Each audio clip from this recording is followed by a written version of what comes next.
On today's episode, I'm joined by Dallas Stars radio analyst Bruce LeVine to talk about a few players on the team and do some all-star break evaluations. We'll talk about the big names like Roope Hintz and Pavelski, Tyler Seguin, and also dig a little bit into some of the middle of the roster guys. And we'll talk about the players that provide the biggest impact on the team and what we should expect from them down the stretch this season. All of this and more coming up on a Friday episode of Locked On Stars. Your Locked On Stars, your daily podcast on the Dallas Stars. Part of the Locked On Podcast Network. Your team every day.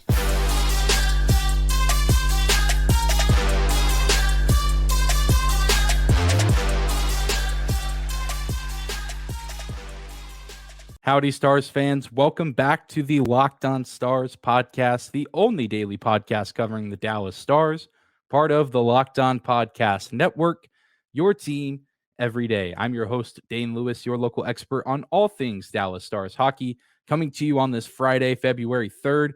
And this episode is brought to you by FanDuel Sportsbook, the official sportsbook of Locked On. Make every moment more and visit FanDuel.com/LockedOn to get started today. And whether this is your first time here or you are a recurring listener, thank you for stopping by and making Locked On Stars your first listen of the day. If you're new to the YouTube channel and you haven't done so already, please do consider hitting that subscribe button if you like daily Dallas Stars content. You can also find and follow us on your favorite podcasting platform. We are free and available no matter where or how you may choose to consume this show. And yesterday with Mike Heiko, we started to go through some player evaluations. We talked about some of the newcomers, the guys that were either, rookies on the team or acquired in free agency, acquired via trades, and a few returning players as well, but wanted to, cover all the bases here and talk about a good majority of the roster. Again, not enough time to cover everybody, but on today's episode, I got to talk with Stars radio analyst Bruce LeVine, and we got to talk about several different players that play a huge role on this team and what we can expect from them for the duration of the rest of this season and into the playoffs. So let's jump into that conversation now. A evaluation of the Dallas Stars roster with Bruce LeVine. Joining me now on the show to close out a very good week of guests here at Locked On Stars. You've probably heard his voice on the radio, either going to a Stars game, maybe coming home from a Stars game. One of two of the radio analysts for the team, covering the Stars from up above, Bruce LeVine. Bruce, they say time flies when you're having fun, and I feel like this hockey season has gone by incredibly fast because the Stars are playing a pretty fun brand of hockey. Would you say so? Well, first of all, you forgot to mention you can hear us in the bathrooms during intermissions, and the acoustics in the AAC men's room I hear are amazing. That I will sound better in there than I do on this show. So I want to plug that if you have to, use the facilities, please listen. Yeah, make sure you do it during intermission when you can get some entertainment. You don't want it to be the awkward silence in there. It's too much to deal with, some would say. Listen to us. It makes the time go by faster. And to answer your question, it does feel like the season is going by quicker because there's not the angst that we've used to seeing at this time of the year. I've been doing this since 2010, and I can honestly say this is the second year out of all those years where we've gone to the All-Star break. And the question is not, can the Stars make the playoffs? It's going to be, where will the Stars be seated in the playoffs? So that makes things go a lot faster and a lot quicker because there's an underlying confidence with the team, with the organization, and with the fan base that, this feels different because we're not talking about, think about last year going to the All-Star break. We were doing the math. Well, the Stars have to, play 600 hockey and, just to make the playoffs. And there was a lot of concern that the Stars were not going to make the playoffs. This year, it just feels different. It's not going to be if, it's going to be when and who, as in who do you play? Yeah, no doubt. And a huge reason for the success of the team this season lies in the talent that they've acquired, whether through the draft, trade, free agency, and even just guys that have been here for a while. And people that listened to yesterday's episode with Mike Heiko, we kind of started this trail of evaluating some of the talent on the team. We got to cover some of the newcomers, your Wyatt Johnstons and Mason Marchments of the world, as well as a few veteran returners, guys like Jamie Benn, Jason Robertson, Jake Ottinger, but there's still plenty of guys left here to evaluate. And one guy who I think flies under the radar. I'm getting Heiko's scraps here. Is that what you're saying? I'm getting More Mike Heika's leftovers. So just some of it, but trust me, this is almost like the dessert. Just some of the players we get to talk about. I'm not sure if you're a big dessert guy, but that's more the way I choose to see it. I can do desserts. Just Hike is a tough act to follow. Yeah, well, if anyone can do it, if anyone can do it, I feel like it's you. You know that's why you're here. There's plenty of other options I could have gone with, but I've heard some good things about you, and so I'm excited to jump into this list. I thought I was getting turtle wax for being on here. Oh, no, never. No never. turtle wax? I don't get a consolation prize? Okay, go ahead. Who are we going to talk about, Dane? Well, let's jump into the first one here. We have Roope Hintz, who I think flies under the radar sometimes with a team filled with talent. But, I mean, and especially recently injured, but now he's back in the lineup and getting some much-needed time off here during this All-Star week. What have you seen from Roope this season, Bruce, that just kind of, what have been your thoughts on him? Because I feel like he, again, flies under the radar. People, when they talk about the Stars, want to talk about Ottinger or they want to talk about Robertson and what he's doing. But you have Hintz, who's maybe the best two-way forward on the team. Takeaway, maybe. He is the best two-way forward on the team. And the great thing about that is he's learned how to be a great two-way forward.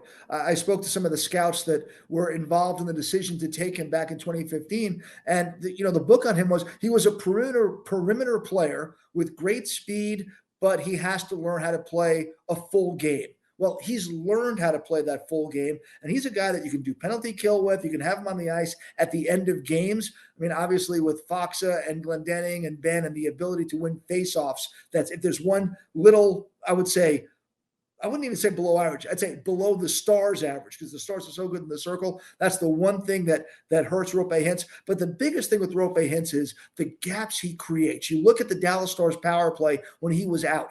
The team struggled getting the puck into the zone. Offensive zone entries without Roope Hintz on the power play were much, much more difficult and not very effective, quite honestly. You look when he's playing with Robertson, Pavelski, everyone's got a role to fill. Roope he's the gap creator. He's the guy with speed that defenses try to cover, and then that creates gaps. And Robo is so good at filling the gaps that Roope creates. It's a nice synergy. And of course, Joe Pavelski just knows how to score goals. But when Roope Hintz goes out of the lineup, yes, Tyler Seguin did a nice job. But the difference, and Jason Robertson said this, is the difference is Roope creates gaps.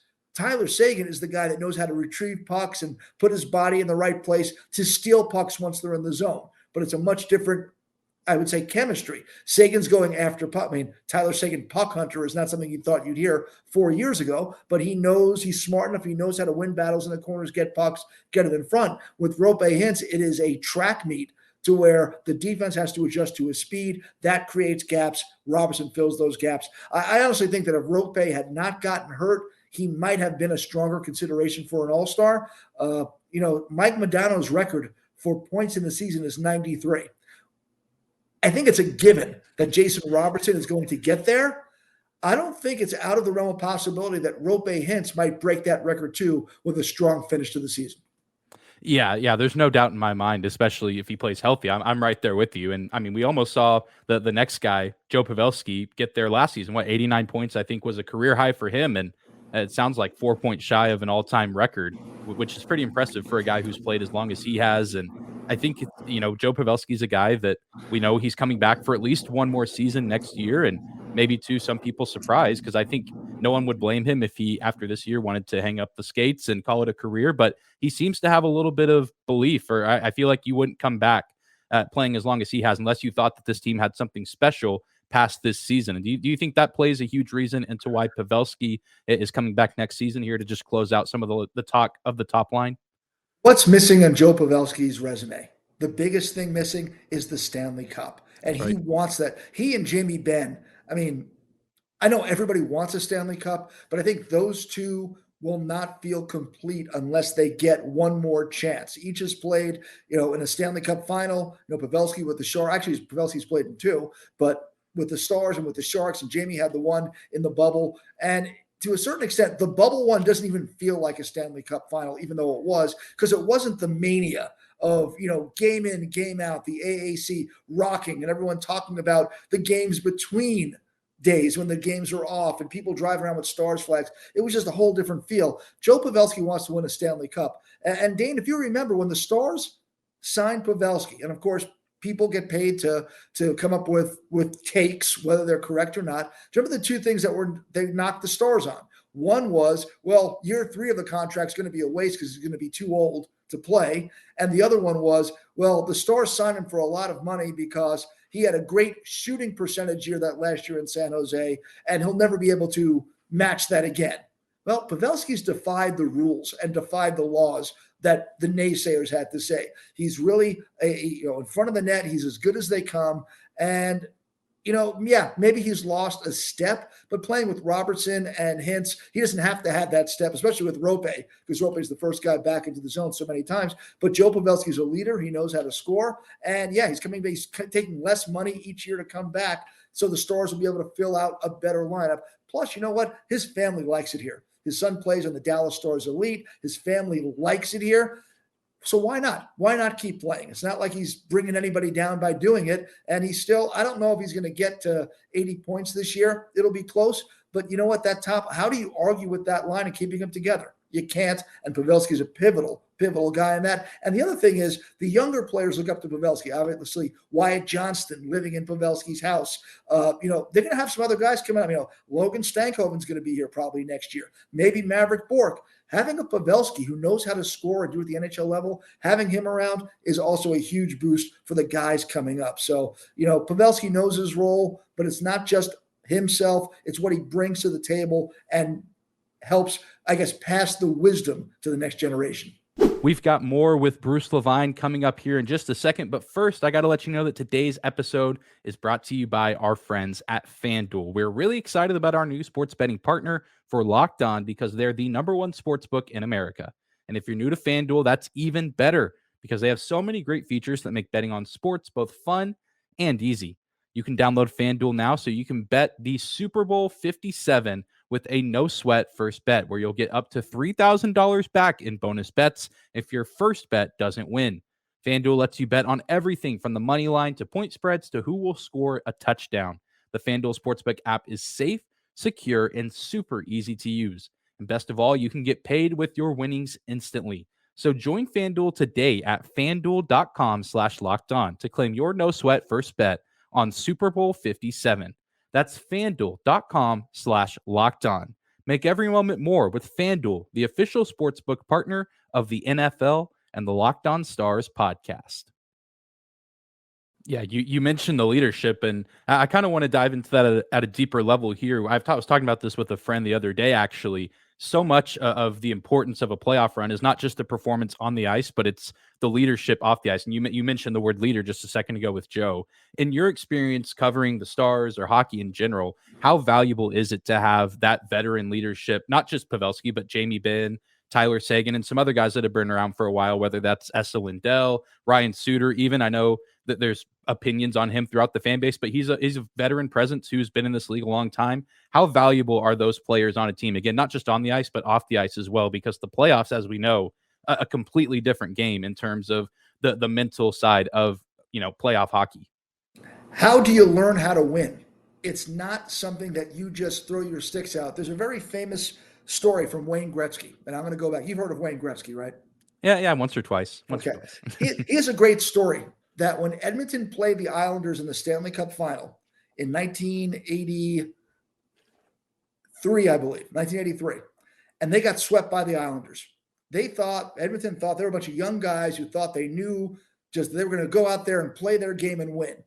And they walk by the Islanders locker room and they look in the locker room and the guys like Potvin and Trottier and Gillies and Nystrom and Bossy, they're not partying in the back. They are in the trainer's table, each maybe with a beer, just getting iced up and getting stitched up because that was what it took to win the Stanley Cup. Looking at those guys, Wayne Gretzky said, you know what? We haven't learned how to win at that level. And the next year they went and won the Stanley Cup because they learned the hard way. Look at Tampa. Got swept by Columbus 3 years ago, then won back-to-back Stanley Cups. Look at Colorado. How many years did they have disappointment and then won the Stanley Cup? There's a little bit of luck, but there's a lot of experience. You have to have the experience of what it takes to win and go far in the playoffs. That you don't win the Stanley Cup with a bunch of guys who's never been there. It just doesn't happen. Even the Stars team in 99, they brought in Guy Carbonneau. They brought in Keane. They had guys who had been there and won. So even though Pavelski and Ben and some of the other veterans haven't won, they've been to the Stanley Cup final in maybe the toughest situation ever. They know what it's like to have the leadership in the locker room that's necessary to win. So you look at the young guys, they're going to follow that. You don't win a Stanley Cup with no leadership experience, or worse yet, bad leadership experience. You're not going to win unless you have guys leading the way who've been there and have learned, for lack of a better term, the hard way, how difficult it is to have playoff success. And the Stars have some guys in there that now have done that and know what it's like. No doubt. And there's a player, he might not be considered a veteran, but guy who has been to the Stanley Cup finals with that team in 2020, Miro Heiskanen. And I feel like he doesn't need a big introduction before we talk about him. What have you seen from his game this year? It feels like he just elevates his game season after season after season. And this year, I think it's coming out a little bit more offensively, which might be, an effect of Pete DeBoer coming in town. Is that kind of what you've seen from him this season? Well, it's effective two things. One is Pete DeBoer, even when he got here, said Miro Heiskanen has another level he can get to offensively. He said that repeatedly. And that was his goal, was to get Miro. Miro's quarterbacking the first power play unit. He's out there in critical times when the Stars need a goal because, let's face it, he's not a defensive liability, and he can score, he can create, he can make things happen. But for me, the biggest thing was, and this is sort of addition by subtraction, Miro was very polite as a rookie and a youngster coming up, and he deferred to John Klingberg. John Klingberg ran the first power play unit. Miro doesn't make waves. Well, with John Klingberg signing with Anaheim, there was that vacuum to be filled, and Miro was the guy to step in. And everyone knew Miro was going to be the guy to step in. And Miro has played at a very good level. My only, if I had slight criticism, is I want to see Miro get noticed on a national level. I want to see him being talked about like Adam Fox and Cale Makar and Erik Karlsson and that group. Problem is, it seems that every time Miro gets on a national stage is when he has his biggest mistakes or his worst moments. I just want to see him do well and flourish and thrive because, I still go back to his rookie year where I think it was 35 people left him off their Calder Trophy ballot because the one time they saw him, he wasn't all world. And I really want to see Miro perform. He was great in the playoffs, in the bubble playoffs. I thought he was good last year. But, Miro has another level offensively. He's getting to that. But now it's got to be for Miro to be considered an elite defender. He's got to have big moments when the spotlight is on him. We see him every day, every game. And you go, wow, Miro does stuff. Miro goes out of the lineup, and then he comes back in, and you go, yeah, that's what makes him so amazing. But the people that don't see him out very often just get those little glimpses here and there. I really want to see him when Toronto plays here. He plays against the Rangers, where there's that big media presence. So they go, wow, this guy is special. We know he is. I want the rest of the media to see that as well. Definitely. It feels like he's been underrated for so long. I mean, you mentioned so many other great names, Fox, Makar, Karlsson. I think Roman Josi last year got a ton of recognition for the way he played. And maybe, a playoff run this year is all Miro Heiskanen needs to, have almost maybe that Jake Ottinger moment where the Stars knew how good he was, but now the rest of the world knows. And Jake's carried that over into this season. And who's to say Miro Heiskanen can't do the same with a big finish, down the stretch here in the regular season and in the playoffs as well. And one thing, Pete DeBoer does not load up like Roman Josi last year played a ridiculous amount of minutes. He had to. Miro doesn't have to. But I think when we get to the playoffs, we're going to see Miro playing 27, 28, 29 minutes, whatever is necessary for the Stars to be winners, to get the job done. So, right now he leads the team in time on ice, but he's not pushing 26 minutes or something like that. I think they're going to keep the minutes reasonable, but when the playoffs come, the restrictor plates will come off. Definitely. And I'm excited to see it. And I know many others are as well. And moving on to another player who is still relatively new to the team, got a little bit of just a taste of playoff experience at the end of the series against Calgary. But Ty Dellandrea has come on this season and played a pretty decent sized role for this team. Seems to have really found a good connection with Jamie Benn and Wyatt Johnston.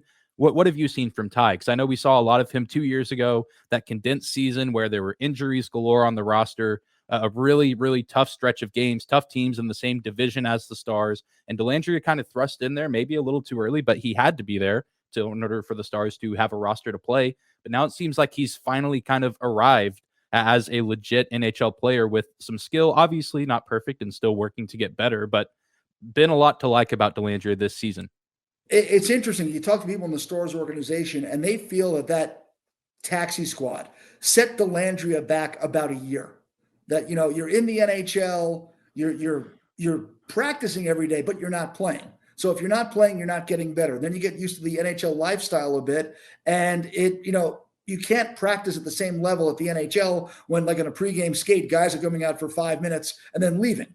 And then, of course, the Stars, had that hellacious schedule where there just was no time for practice. So they really felt that Dellandrea's progress was absolutely stunted by that year, by the COVID year. And then they felt it took him about half of last season to get back to where he was. But once he got to that point, midway through the AHL season last year, the Stars loved his progression. They loved the fact that he started playing the way he used to and not overthinking, not just going out and doing the job and playing the game he's supposed to play. And he's one of the guys that when you talk to the Stars last year at the end of last season, when they said, we've got to get younger, we've got to get faster, the first name they mentioned on offense was Ty Dellandrea.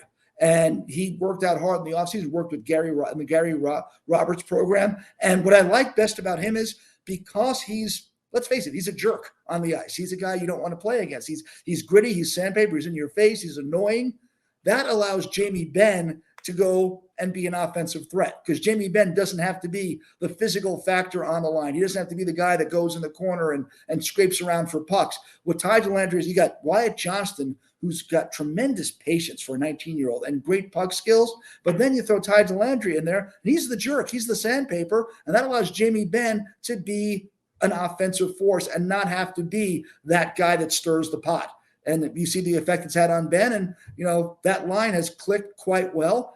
Obviously, it's the number 2 line for the Dallas Stars, and you got basically Dellandrea is pretty much a rookie for all intents and purposes. Wyatt Johnston is definitely a rookie, and you got Jamie Benn. And I talked to Jamie Benn right before the break. And I said, "Well, how do you like playing with those guys?" Big smile came on his face. Said, "I love playing with those guys. I love it. We talk about the game on the ice. We talk about it often. We text each other." He can't be happier. So Ty Dellandrea has been a very big key to that line's success.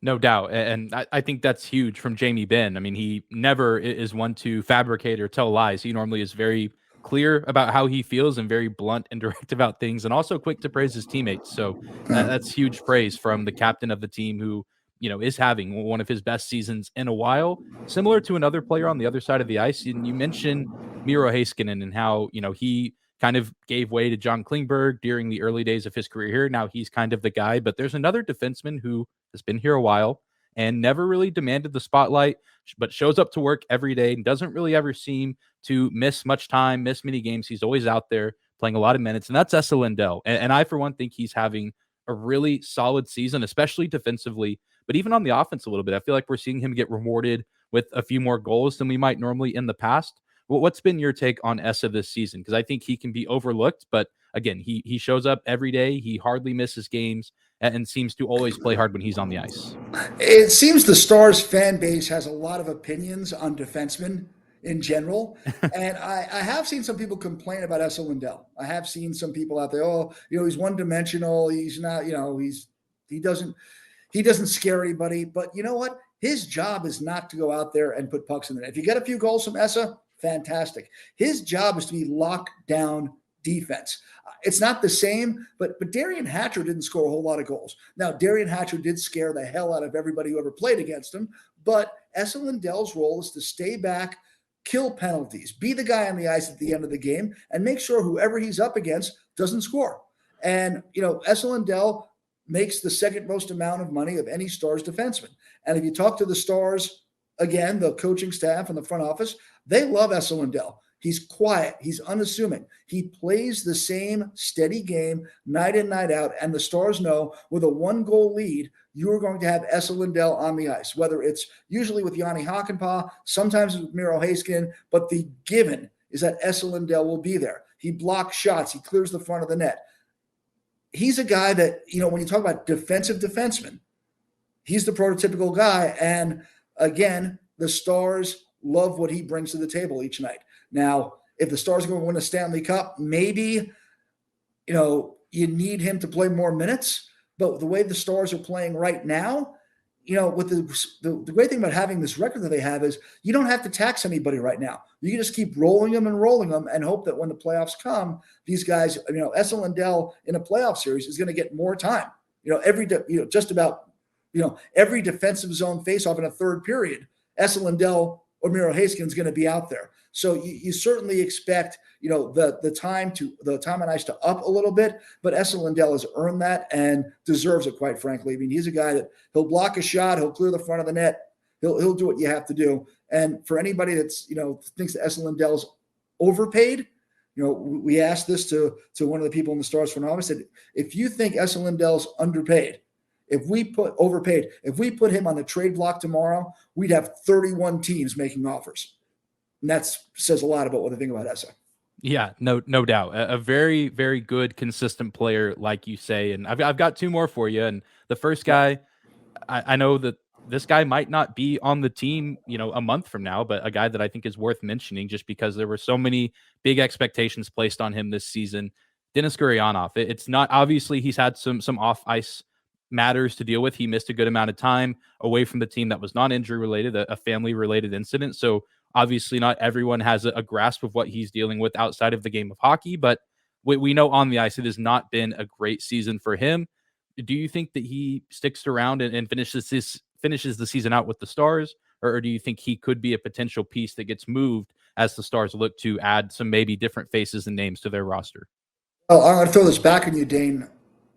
First of all, I want to point out, this is not a Val Nichushkin thing where a guy comes over, doesn't try hard, gets basically in a pouty mood and doesn't do anything. Denis Gurianov's a good guy. He tries hard. He works hard. He does everything, whatever the coaches ask him to do, he is willing to try. Problem is when he gets on the ice, it doesn't work. He's got all the tools, but they're not in the toolbox, and it's just not coming together. And for Denis Gurianov, this should have been, we knew that Rick Bowness didn't trust Denis Gurianov. We knew that. Well, in comes Pete DeBoer with a high revving offense, a clean slate, and Denis Gurianov has 2 goals. And even before he went back to Russia with the family issue, he had 2 goals. And he had played 30-something games before that. The question is not, will Denis Gurianov be here? But the question is, who wants him? I mean, for the salary cap hit and what the production you get, I don't see a team trading for him. I don't see a team, unless a team just wants to create cap space after this year, because Gurianov will be a restricted free agent. If you don't qualify him, he's an unrestricted free agent. But I think that's you really, when you look at, Seguin and Marchment, and you keep looking for that third piece, and you keep looking for the guy who's going to make that line click the way Ben, Dellandrea, and Johnston do. You so badly wanted it to be Denis Gurianov, and it's not going to be him. He's been here a while. He's 25 years old now. Believe it or not, he's in the same draft class as Roope Hintz. And Roope was a second rounder. Roope Hintz became Roope Hintz, and Denis Gurianov, unfortunately, has not taken that step. In fact, you might even say he's regressed a little bit because of the fact that so many coaches have given him so many chances. So I would say Denis Gurianov's a major disappointment. You want to see him do well, but it just isn't happening. And, he's big, he's 210 pounds, doesn't throw the body a whole lot. He's fast, doesn't go to the net a whole lot, doesn't beat, you look at Roope Hintz creating gaps. Gurianov doesn't create gaps, and he doesn't finish. And, the fact that he's not on the power play, even, with that one-timer that we saw happen in the bubble year, the leading up to it, what happened? How did this guy go from being a 20-goal scorer that you thought that was the thing. Roope Hintz and Jason Robertson went down to the AHL. They came back on, kept the light bulb switched, and they've been fantastic ever since. We thought that Denis Gurianov, after being sent down in 2019 and then getting called up and having a 20-goal season, that the light bulb went off, that he was ready to go. I can't explain why the regression, but I don't think, sometimes when things go in a tailspin, you can't pull them out. I think that's what we're looking at with Denis Gurianov. Yeah, and it's unfortunate because you mentioned 20-goal scorer not too long ago, and I think the flashes were there that season that they went to the Stanley Cup, and I think all Stars fans at this point can hope for is this time off is beneficial for him, and he can come back and make some sort of consistent impact on the team. Not sure what that would look like, but the last player that I want to talk about, a guy that I'm sure people listening are wondering how we haven't brought this guy up yet across 2 episodes of talking about multiple players on the team. Tyler Seguin, a guy who's loved by this fan base, but also can be heavily criticized when he doesn't perform, has been playing pretty well as of late. Of course, playing alongside Jason Robertson and Joe Pavelski will do that, but now it seems like he's been, moved back to, playing either on a second or third line for this team. Do you think that his game continues to be at the same level, and do you think it could get raised depending on the moves that the Stars get made that they make at the deadline? What do you see from Tyler Seguin coming in the second, half of this season as we go down the stretch towards the playoffs? Well, what we're seeing from Tyler Seguin is an evolution of his game. Tyler Seguin is not the guy that's going to stretch the defense anymore. He's not going to be the guy that, remember when he first got to the Dallas Stars, it seemed like he had a breakaway every game.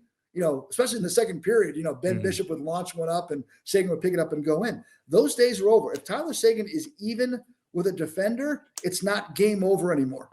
Tyler Seguin is having to learn how to score goals differently, going to the net, rebounds, deflections. So it's a different player than what we saw. And I think injuries, those injuries he had a couple of years ago, those massive injuries had a lot to do with it.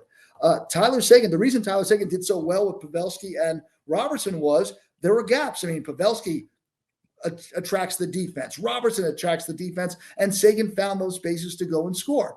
Well, Marchman's been in a bit of a slump lately. Who's the other winger? I mean, sometimes, no offense, Radek Faksa at center is not going to scare people defensively. And they're going to say, well, Marchman's good, but he's not scoring. Radek Faksa, we're going to key on Seguin. And Seguin is not the player he was that he can beat guys one-on-one the way he used to be. Now, he's very good in faceoffs, very good 200-foot player.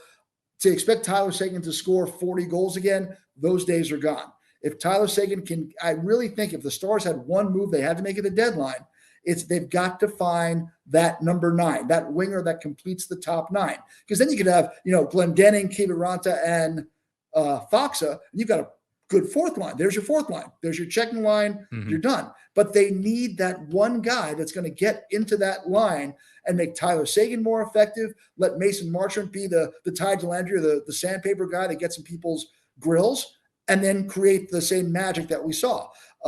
Tyler Seguin's probably not going to move to the first line power play again. That's set. That with Ben in the middle and the Avengers line, as we like to call them, that's set. So how can we make the second power play better? We need the Stars, if they can find a way to trade for that one more offensive catalyst, that's where Seguin will take off, or at least be more of a threat. Because it's, Pete DeBoer said he wanted Seguin to grab a line and go with it. Well, he sort of did with Robertson and Pavelski, but then Roope Hintz wound up in a situation where he wasn't getting the most out of his talents because of being in that situation. So there's got to be somebody added. We got to have somebody that's going to be there and step up and make that line, whoever it is with Seguin and Marchment and whoever, more potent and more threatening on a game in, game out basis. Absolutely. And I can't wait personally to see what Jim Nill does here over the next month or so, because we know that he's a pretty effective businessman here in the NHL, whether it's trades, free agency pickups, drafts. He and his staff tend to have a pretty good grasp on that kind of thing. And one more question. We're done with players, but I like this question and like to ask it to people who cover the Stars and watch as much Stars hockey as I do. I don't think it's a secret that this team is truly a contender that very well could find themselves in the Stanley Cup Finals again. If they win the Cup this year, the Dallas Stars, in your eyes, what is the reason that they bring the Cup back to Dallas? The reason they would bring the Cup back to Dallas, it's an interesting question, but I really think that the reason there's no reason to think that Jake Ottinger, and let's go back in the Stars history. I don't know if you were around in '97 when Curtis Joseph stood on his head and stole a playoff series from the Dallas Stars when Tard Marchand walked around and scored in Game 7. What did the Stars do? They went out and got Ed Belfour. You don't win Stanley Cups without great goaltending. Now, maybe Colorado last year a little bit, but Kemper was good enough to get the job done. But if you're going to get through the Western Conference, and you may have to play Connor McDavid in the conference final, you certainly, and this is the one that scares me, I think Colorado was dormant the first half of the season. They had the Stanley Cup hangover. They had injuries. If this team gets their entire act together, they are going to be the team to beat. And that could be a first-round matchup. That could be a second-round matchup. You're not going to beat Colorado with average goaltending. You're not going to beat Edmonton with average goaltending. I think the Stars are better offensively. I like their defense, but you are not going to win the Stanley Cup. If we see the Jake Ottinger we saw last May, people can look at that and go, that's why you win a Stanley Cup, or that's how you win a Stanley Cup. You're not going to win it with average goaltending. Stars could have, all the offense going and all the, the defense clicking, but Ottinger's got to be what he was, and there's no reason to think he can't be. You're absolutely right. And we obviously saw it last May, and we've seen it time and time again this season. There's, of course, been a few ebbs and flows, but you expect that with an 82-game season and a guy like Ottinger who's had as much playing time as he has. I, for one, am excited to see what this team does here down the final stretch, 30 games, give or take, and then the playoffs are here, and it's a good time to be a Stars fan with football season officially over. And this is that time of year where the true teams rise to the occasion and the teams that are pretenders start to fade away. So, Bruce, I know you're excited as well, and I appreciate you coming on today's episode. If you want to take a minute, I like to do this with guests. If there's any work that you do, I know you're pretty well known on the radio here, but any other work or anything else you do that you want to plug here on the podcast, here's a chance for you to do that. I have nothing to plug right now. Let's see. I'm getting much better at cooking and slow cooking. Okay. I'm doing that in my spare time. I'm getting better at doing briskets. That's sort of important.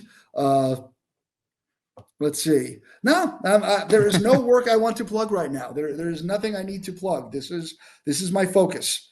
Should I plug? I don't know. What did Heike mention? Is he plugging anything? No, he really didn't have too much either. And I guess people kind of know where Heike's work is on a website, but I'll have, your Saad Yousufs or Sam Nestlers of the world that sometimes their work might not be as accessible. I feel weird saying that about Saad. I know he writes for The Athletic, but yeah, you never know. I'd hate to have you on here. And there's always people that sometimes have something to say or something they want people to know about. So, but slow cooking, certainly nothing to scoff at. I'm a fan of a good brisket. So got a ton of respect for people that know how to make a good one. That's about all I can plug right now. If there's any beer companies that want me to be a spokesman, or actually in my case, if there's any rum companies that would like me to be a spokesman for them, I'll be happy to put my face on a bottle, which would be nice. But all right, I do not have anything to plug. All right. Well, if any rum companies or anyone who works for one out there and you need a spokesman, you heard it here first. You know the guy to reach out to. But Bruce, thank you again for doing this, and we'll have to have you back on again here sometime soon.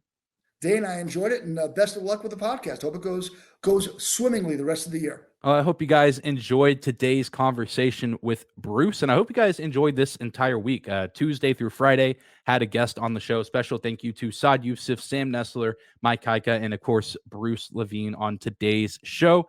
What could have been a dead week here for Stars hockey content, I think was made a pretty good week, and that's a testament to the guests that I have on. So let me know if you guys enjoyed the episodes this week, and if there's any other guests you want to hear from, let me know in the comments down below or on Twitter. I will do everything in my power to try and make that happen. But I hope you guys have a great weekend. Be sure to follow, subscribe, like the show wherever you watch, and we'll be right back here on Monday, maybe talking a little bit about All-Star Weekend if anything crazy goes down. I know Jason Robertson and Pete DeBoer will be representing the Central Division tomorrow, and Jason Robertson representing the Stars. I don't even remember the name of the skills competition. It's something with golf and hockey mix, so could be exciting. I know the All-Star game. I know there's not necessarily the best reputation around it, but I think there's still potential for some good entertainment and hopefully some good fun. And then the team comes back ready to play on Monday. The Anaheim Ducks come to town. John Klingberg finally makes his return to Dallas for the first time since becoming an Anaheim Duck. So lots to talk about on Monday's episode. Be sure to tune in. I hope you guys have a great weekend, and we'll see you back here on Monday.